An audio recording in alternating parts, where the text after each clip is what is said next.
Heart disease has been the leading cause of death in the United States for over a century. In 2022 alone, 941,652 Americans died from cardiovascular disease, more than any other cause, including cancers and accidents combined. And as of 2021, an estimated 38.4 million Americans, or about 11.6% of the population, had diabetes. And now, sedentary lifestyles and poor diets are driving a 2% annual increase in early onset colorectal cancer among US adults aged 20 to 39, a disease previously thought of as an older person's disease. So why am I telling you all these depressing statistics? Because chronic diseases like heart disease, diabetes, and diet-related cancers are rising and hitting people earlier in life. Hello, my name is Brian Torres Soto, and I am a personal trainer with a background in sports nutrition, and I am a recent grad of Sacramento State with a bachelor's degree in exercise science. And today, I want to talk about exercise in a way that hopefully makes people understand the benefits and why, if you want to live long, healthy, independent lifestyle, exercise is not optional.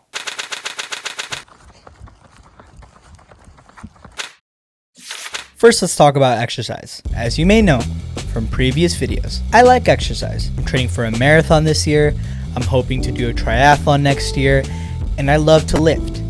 But I think the problem with people's perception of exercise starts right there. They think that exercise has to be something extraordinary. People set the bar for exercise so high that they think they have to suffer every time they work out. So we're gonna get some definitions out of the way. So instead of the word exercise, we're gonna use physical activity, or PA. PA is described as any bodily movement produced by skeletal muscles that results in energy expenditure.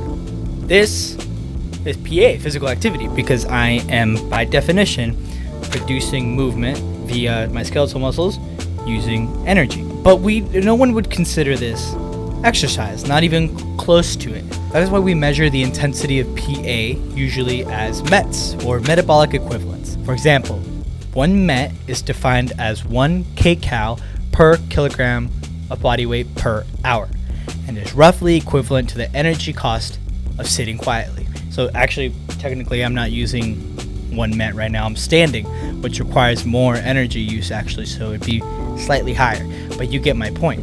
So we can consider 1 MET to be essentially rest, kind of the minimum for existing. The minimum MET requirement for physical activity to be considered moderate is 3. This is usually what we consider to be exercise in the, what normal people would say, hey, that person is exercising. And in fact, you can go to the compendium of physical activity and you can see what meets that minimum standard, or what exercise has the highest MET scores. In fact, if we have a look here, we can see that standing, arts and crafts, sanding, painting, weaving with vigorous effort, has a 3.5 MET on the MET scale. And doing multiple household tasks all at once with moderate effort, 3.3. And for those people that have dogs, walking the dog, that's a 3.0. So that is the bar for what is considered exercise for an able-bodied person. It's super low, in my opinion. Some of you have just realized that some of the things that you are doing can be considered moderate physical activity, which is great. I hope this helps you see that exercise does not have to be this great undertaking. It doesn't have to be stupendous in any way. But on the other hand, it shows me that even at the low bar that we set, not enough people are exercising. According to ACSM and the CDC, healthy adults aged 16 to 65 should be participating in moderate aerobic activity 5 times a week for 30 minutes, or vigorous activity 3 times a week for 20 minutes. They should be participating in resistance training that maintains or increases muscular strength a minimum of twice a week. Those are the minimum requirements to not be considered sedentary. How many of you meet those requirements? And that's okay. That's okay. I don't think this information is readily available to people. And on top of that, I don't think enough people have access to safe, affordable, recreational areas. And I think honestly, a big part of that has to do with our physical education system is flawed. it doesn't do a good job of teaching people physical education. We just kind of see it as this punishment in high school and in middle school, when really it should not be that way. Because unlike many gym-going folks, I am not here to gatekeep exercise or even blame anyone for being lazy, quote unquote. One of my jobs as an exercise scientist is physical education, to educate people on exercise first and foremost. So, let's talk about the benefits of exercise, shall we? When I was born, grandmama could see it. I be Bentley driven and very strategic. RM sleeve, no diamonds are needed. Floors are heated, so be it, so be it. Fucking with P, get something to meet you. Your soul don't like your body, we help you free it. Then we wait for TMZ to leak it. It ain't no secret, so be it, so be it. Smoke. So be it, so be it. Smoke. So be it. Exercise is more than just looking good. It's about not dying early and living a better life while you're alive. Exercise is medicine, and like any medicine, the dosage matters. Too little exercise can be just as damaging as too much exercise. But when the dosage is just right, exercise can be the best medicine around. First benefit, cardiovascular health. Regular physical activity strengthens the heart, improves circulation, lowers blood pressure, reduces LDL cholesterol while increasing HDL, which is protective against cardiovascular disease. This directly lowers the risk of cardiovascular disease, still the #1 killer in the US, by the way. Diabetes and metabolic health. Exercise improves insulin sensitivity and helps regulate blood sugar. People who are physically active have up to 30 or 40% lower risk of developing type 2 diabetes. And for those who already have diabetes, physical activity reduces complications like kidney disease, neuropathy, and vision loss. And it can also be a way of regulating your insulin as well. Bone and muscle health. Weight bearing and resistance activities stimulate bone remodeling, preventing osteoporosis and fractures. Maintaining muscle mass also helps fight age-related sarcopenia, which is linked to falls, disability, and loss of independence. Now, the funny thing about osteoporosis, well, actually, there's nothing funny about it, but more women are affected by osteoporosis, especially post-menopause. But it's funny because in our society, we kind of see weightlifting as a man's sport, and we shouldn't. Women should be working out, both running, like whatever aerobic activity you want to do, and they should be lifting because you are more susceptible to osteoporosis, especially post-menopause. All-cause mortality. Large-scale studies consistently show that people who meet the minimum guidelines of exercise have a 20 to 30% reduction in all-cause mortality risk. I don't know if you guys know what all-cause means. All-cause means all causes. If me and you are in a car accident, I am 20 to 30% more likely to survive than you are if you are sedentary.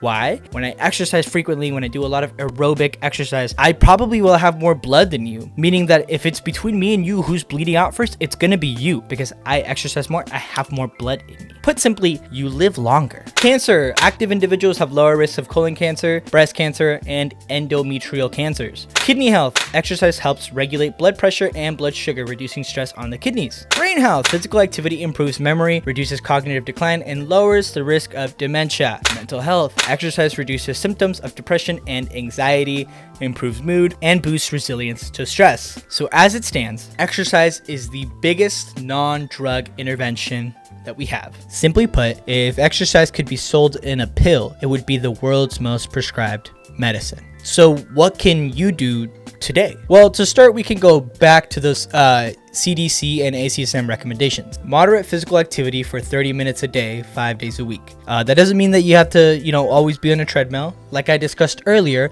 as long as the activity meets the 3 METs minimum, that is all you need. So this could mean walking the dog. That's 3.0 METs moderate activity. Carrying groceries upstairs. That's 4.0. Vacuuming or mopping the floor. That's 3.5. Gardening, raking leaves, 4.0, 5.0. Dancing at home is 4.5. Playing with your kids, tags, catch, etc. 3.5 to 5.0, and a casual bike ride around 10 to 12 miles per hour is 6.0 METs. I know that you might not be carrying groceries upstairs 5 days a week, but what I'm saying is that it adds up. This is more about changing your lifestyle. Instead of driving 3 blocks well, why don't you ride your bike there or walk? And instead of taking the elevator, why not use the stairs? All of this counts as exercise. It's all just movement. And you can start today by slowly implementing the things I talked about. You don't need to run a marathon to stay fit. The more enjoyable the exercise, the more likely it is that you'll keep doing it. If you hate running, how likely is it that you'll sustain that for long? Pick an activity that you like and get to it. Now, this is the section where I address the barriers to entry for a lot of this stuff. I don't have time to go to the gym. I get it. Exercise can take up a big chunk of time, but you can always break it up. For example, breaking it up into 10 to 15 minute chunks, three brisk 10-minute walks in a day is enough to hit that 30-minute guideline. And again, this is an investment in your health. What works for you cannot work for another person, and what works for them may not work for you, and vice versa. This is why I think that the physical education system has failed us in the United States, because we think that it's a one-size-fits-all approach. Whatever fits you is going to be whatever you like to do and what you can keep doing for a long time. Cost. I can't afford a gym membership or equipment. Your body is enough. You don't have to go to the gym. You can always get in some push-ups, some squats, some lunges. Plus, you can always go to a park with some benches, do some step-ups, or the playground bars that double as workout equipment. You can also use those. Okay, but I don't feel safe walking or jogging in my neighborhood. Okay, that's fine. Do indoor workouts. I mean, you can look up YouTube bodyweight routines, dance videos, yoga, use staircases or hallways, or even a cleared living room space, And, some communities also offer recreation centers at a low cost. Motivation. Feeling overwhelmed, I'm too tired, or don't know where to start. Start small. 5 minutes of movement, one exercise or a short walk, set a consistent time, like after brushing teeth or after lunch, to build a habit. Or, pair it with something you enjoy, like music or a podcast, or in the summer, everyone was talking about a hot girl walk. Get some coffee, go on a brisk walk. The amount of time it takes for you to drink your coffee, walk out, when you finish your coffee, start walking back. Remember that this is an investment in your own life. Being able to pick up and play with your kids or grandkids without getting winded, or having the energy to go on family hikes and bike rides, or even just long walks in the park. Staying strong enough to carry your own groceries well into your 70s and 80s. Reducing the risk of falls by keeping balance and leg strength, which means staying independent and out of nursing homes. Being able to get up from the floor without help, which, by the way, is a huge predictor of independence in older age. Being able to say yes to things like traveling, hiking, on vacation, joining a rec league, or going dancing with friends. Not feeling your body is a limitation to doing the things that you love. So again, to reiterate, exercise isn't just about looking good. And of course, that's a nice perk, but it's not about having a six-pack or looking awesome. It can be, but it's really not. It's about freedom and independence and health. Use it or lose it. I know as able-bodied people, we often don't think of life where getting up from the sofa is a luxury, but it is. You never know when you'll lose the ability. So as I always say, move while you can.